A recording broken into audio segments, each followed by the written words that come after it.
السلام علیکم۔ احسن راشد کی ادبی دنیا میں ہم آپ کا استقبال کرتے ہیں۔ پیش خدمت ہے ایک افسانہ۔ افسانے کا عنوان ہے کلکتہ میں غالب کی عید۔ عید کا چاند نکل آیا تھا۔ چیت پور کے نواب سولت جنگ کی جانب سے نقارے بجا بجا کر اس کی اطلاع دی جا رہی تھی۔ سب ایک دوسرے کو عید مبارکباد کہہ رہے تھے۔ دیکھتے ہی دیکھتے چیت پور بازار خریداروں سے بھر گیا۔ درزیوں نائیوں کا برا حال تھا۔ سب کے ہاتھ محنت سے تھکے ہوئے تھے۔ شیرنی فروش سوئیاں دودھ اور ماوے فروخت کر رہے تھے۔ خانچہ فروش رومال ٹوپیاں ہزار بند عطر سرما لیے راستوں کے کنارے کھڑے تھے۔ بڑا خوشکن منظر تھا۔ مرزا غالب شملہ بازار میں مکان کی چھت پر چت لیٹے ہوئے تھے۔ آسمان صاف تھا۔ خادم نیچے سے ہانپتا اوپر آیا۔ مبارک ہو حضور، ہلال عید نظر آ گیا ہے، کل عید ہے۔ تمہیں بھی مبارک ہو۔ غالب نے چارپائی پہ بیٹھتے ہوئے کہا، گٹھری سے میرے کپڑے نکال دو، ہوا لگے تو بو دور ہو جائے۔ عید پر احباب ملنے آ سکتے ہیں۔ اس گاؤں کے بیچ میں بی بی جیتن کی مسجد ہے، نماز تم وہیں پڑھ لینا۔ جی مرزا، کہتا ہوا ملازم سیڑھیوں سے نیچے اتر گیا۔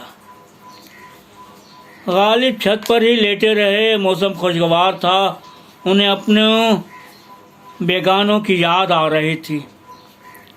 چند پہر گزر گئے تو مرزا نے سوچا، تعجب ہے، آج چاند کی پہلی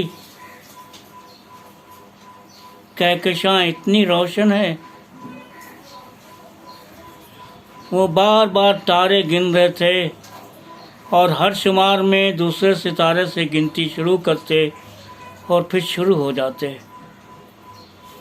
2 3 4 5 6 افسوس کوئی نہیں بچا، سب ختم ہو گیا۔ بچتا بھی کیسے جب اس کا حکم ہی نہیں تھا۔ وہ خود سے باتیں کر رہے تھے۔ انہوں نے تاروں کے جھرمٹ پر اتنی دیر تک آنکھیں ٹکائے رکھی کہ وہ پگھل کر ان کی آنکھوں سے بہنے لگا۔ کیا میری پتلیوں میں سپیدہ اترنے لگا ہے؟ انہوں نے سوچا۔ ان کی نظر مشرقی افق میں ایک جلتے بجھتے ستارے پر گئی تو انہیں ڈومنے کی یاد آ گئی۔ کچھ ایسا ہی جھلملاتا بدن تھا اس کا، کیا خوش لہن تھی۔ آج بھی اس کی آواز کانوں میں گونجتی ہے تو مرزا کے دل میں ایک ٹھیس اٹھتی ہے۔ حیف، مرزا کی جدائی کے غم میں اس نے بنارس میں خودکشی کر لی۔ اس کا یہ پیار ایک طرفہ نہ تھا، کہیں نہ کہیں مرزا کے دل میں بھی اس کی محبت دبی تھی۔ اسے محبت کہوں یا اپنے دل کا چور؟ جب ملال ہوتا یہ سوال آ کر گردن ہلا کر وہ اپنے آپ سے پوچھتے۔ آسمان دیکھ کر انہیں دلی کی یاد آ گئی۔ انہوں نے ایک ٹھنڈی آہ بھری۔ میں یہاں کلکتے میں بے یار و مددگار پڑا ہوں۔ وہاں بلی ماران میں عید کی تیاریاں زور شور سے چل رہی ہوں گی۔ بچے خوشی سے پھولے نہ سماتے ہوں گے۔